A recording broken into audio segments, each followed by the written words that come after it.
வைக்கிறோம்ல, வெளியில் வந்தால் வைக்கலாம், வீட்டில் வைக்கணும் அவசியம் இல்லை, கடைசியாக இருக்கலாம். அப்படியே எடுத்து போய் சாமிகிட்ட சொல்லலாம். உங்கள் வீட்டில் என்னன்னா மத்தியானம் சாப்பிட்றீங்களா, சாப்பிட வந்து அப்படியே தேவையில்லை பண்ணுங்க.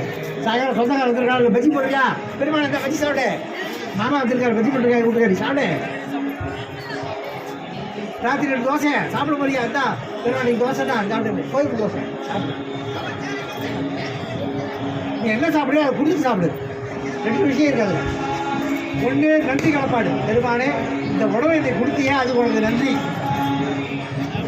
அதனால் உடனே காட்டுறேன். அவர் சாப்பிட மாட்டார், சாப்பிட்டா காட்டவே மாட்டோம்,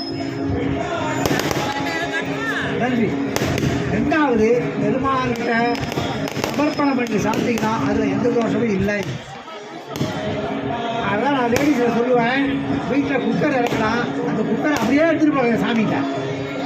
கற்பனை ஏற்ற வேண்டாம், ஒரு பாட்டு பாட வேண்டாம், ஒரு உத்தரை தள்ளி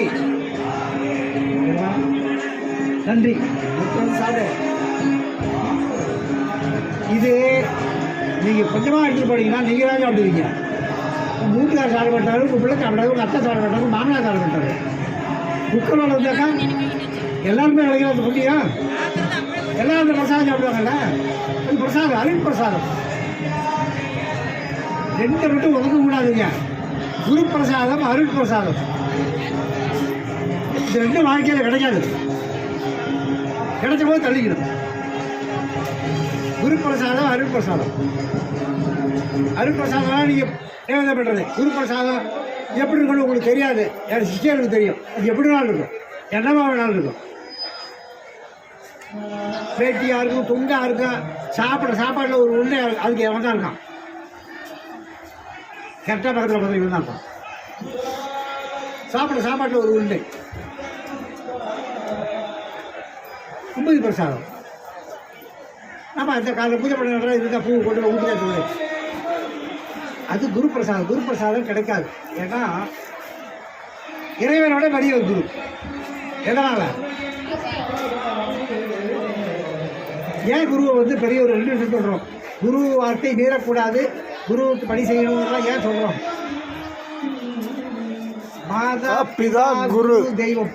அம்மா சொல்லி தான் அப்பா தெரியும், அப்பா தான் குருவை காட்டுவார். இவர் தான் சரி நல்லா அழகாக தீட்சை எடுத்துக்கணும் பாரு, இல்லை எலிமெண்ட்ரி ஸ்கூலில் போய் சேர்ப்பார், சொல்லி கொடுத்துறேன். 2 கண்ணை வச்சு உரிச்சிடு. அந்த காலத்தில் இப்போலாம் சொல்ல மாட்டான். அந்த குருவை காட்டுறது அப்பா தான். அடுத்த தெய்வம்னா தெய்வ நிலையில் உங்களுக்கு அந்த முட்டி பேர் எடுக்கிறதுக்கோ இல்லை சாமியை அந்த பக்குவப்படுவதற்கோ குரு தான் உதவுவார். அதனால் குரு பெற்று குரு தான் சாமியை காட்டுறதுனால குரு பெற்று.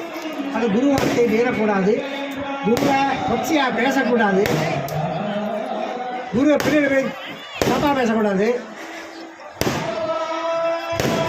நிறைய இருக்குது இந்த 4 விஷயம். நம்ம குருவை எந்த அளவுக்கு மரியாதை வைக்கிறோமோ, எந்த அளவுக்கு நம்ம சாமியை நம்ம குருவை சுவாமியாக நினைக்கிறோமோ, அந்த அளவுக்கு நமக்கு பெருமை கிடைக்கும்.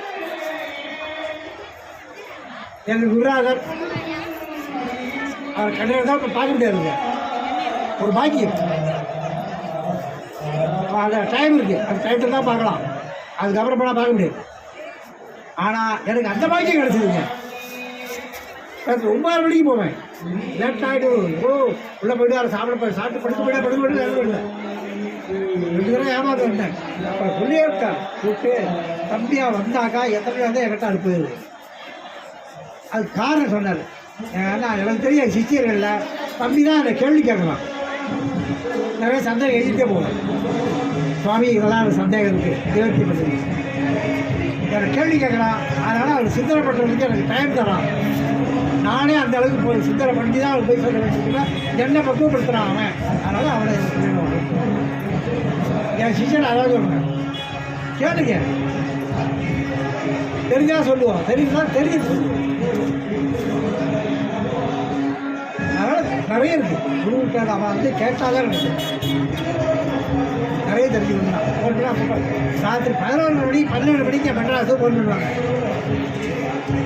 எனக்கு எப்படி நம்பர் கிடச்சதே தெரியாது. எப்படிமா நம்பர் கிடச்சது தெரியல சாமி, என் ஃப்ரெண்டு சொல்லிட்டேன், அதை கேட்டேன், சந்தேகம் கேட்டேன், அந்த பொண்ணுக்கு நம்பர் கொடுத்தது, சந்தேகம் கேட்கலாம், தூக்கத்தில் எழுப்பிட்டேன் சொல்லு. அப்புறம் அதில் எல்லாத்தையும் கேட்டு விளக்கு சொல்லி இதெல்லாம் இந்த விஷயமாக இப்படி தான் இருக்குது. இன்னும் ஃப்ரீயாக விடனா கொஞ்சம் பகல் பொழுதுல 8:30 மணிக்கு இல்லை, ராத்திரி வந்து அது 8:30 மணிக்கு டேஸு, காலை 8:30 மணிக்கு அப்புறம் டேஸு. நிறைய பேசு அது மாதிரி சொன்னவே இல்லாத யாருன்னு தெரியாது, நம்ம எங்கேயோ வாங்கியிருப்பாங்க பேசுவாங்க. ஏன்னா அந்த இடத்துல நம்ம விட்டுட்டோங்க, இந்த இடத்துல இருக்கிறேன்னா சந்தேகத்தை நான் நிறுத்தி பண்ணி ஆகணும். இல்லைன்னா குரு இல்லை, அதுக்கு யோகி அப்படி அடுத்த 2ஆம் நாள் இப்போ பண்ண போறீங்க சொல்கிறேன் தெரியுங்க. இந்த காலத்தில் பெருமாள் உங்களுக்கு குருவாக தட்சிணாமூர்த்தி உருவத்தில் எழுந்தள்ளுவார். 2ஆம் காலம் உங்கள் பெருமாள் உங்களுக்கு தட்சிணாமூர்த்தியாக உங்களது குருவாக எழுந்தள்ளி அருள் இருப்பார். அடுத்த காலம் லிங்கோத்பவ காலம் 12 1:30 வரைக்கும். அந்த காலத்தில் பெருமாள் லிங்க உருவத்தில் ஜோதியார் என்ன திருவிழாமல்ல, அந்த ஜோதியாக லிங்க உருவமாக காட்சி கொடுப்பார். சதாசிவமூர்த்தியாக காட்சி கொடுப்பார் 5 முகத்தோடு. 6வது காலம் பெருமாள் அர்த்தநாரியாக காட்சி கொடுப்பார்.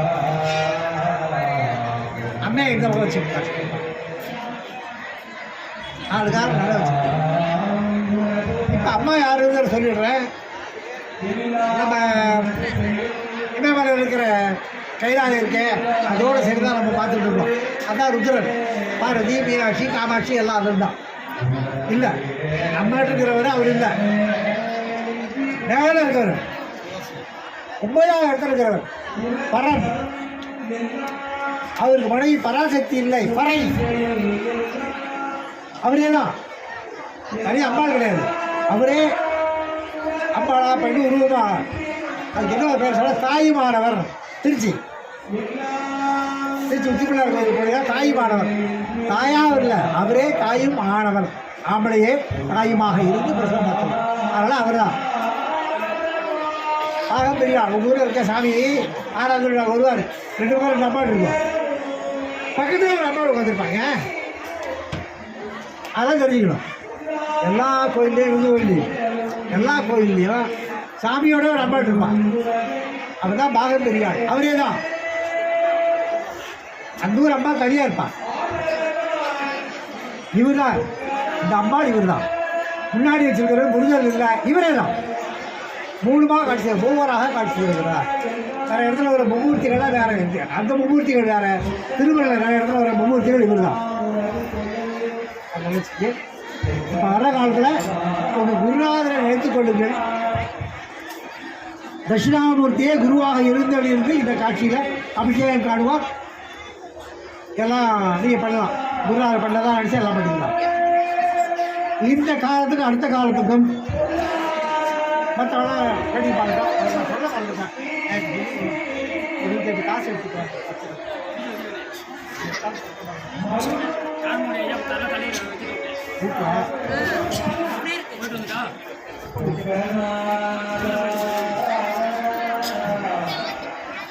அடுத்த காலம் 2 காலமும் இங்கே லட்சார்ச்சனை நடக்கும். இதுவரை இத்தனை வருஷமா இல்லாத ஒரு பெருமா. நேற்று தான் இதை கடவுள் முன்னாள் இரவில் தான் சொன்னாங்க. ஏன்டா லூசு, ஒவ்வொரு காலத்துக்கும் கண்டார்ச்சனை பண்ணிட்டு 108 பண்ணுறீங்க, மற்ற இடத்துல மட்டும் லட்சார்ச்சனை பண்ணுறீங்க, கோடியத்தில் பண்ணுறீங்கள, எனக்கு கோடியத்தை பண்ணக்கூடாதா? அதெல்லாம் ஃபோன் பண்ணேன். இதெல்லாம் ஃபோன் பண்ணேன், 108 எடுத்துக்குவோம், லட்சார்ச்சனை பண்ணுவோம்.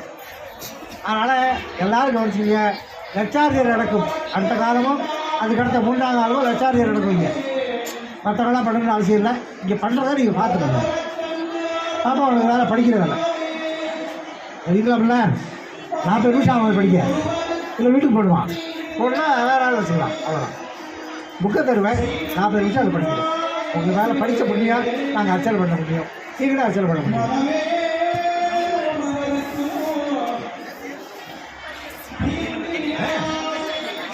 இருக்கா அதான் மற்றவர்கள் மற்ற சிவபதியரெல்லாம் ஒரு விஷயத்தை கவனிச்சுங்க. மனசால ஒவ்வொரு போர்ட்டிக்கும் ஒரு தாமரை பூ எடுத்து சாமிகிட்ட போடுது. மானச பூஜை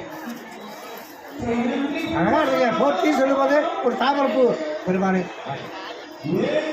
வேற்றாகி உண்டாகி போற்றி ஒரு தாமரை பூ பெருமானு உண்ணாது உறங்காது இருந்தாகி போற்றி ஒரு தாமரை பூ மனசாலேயே புண்ணியா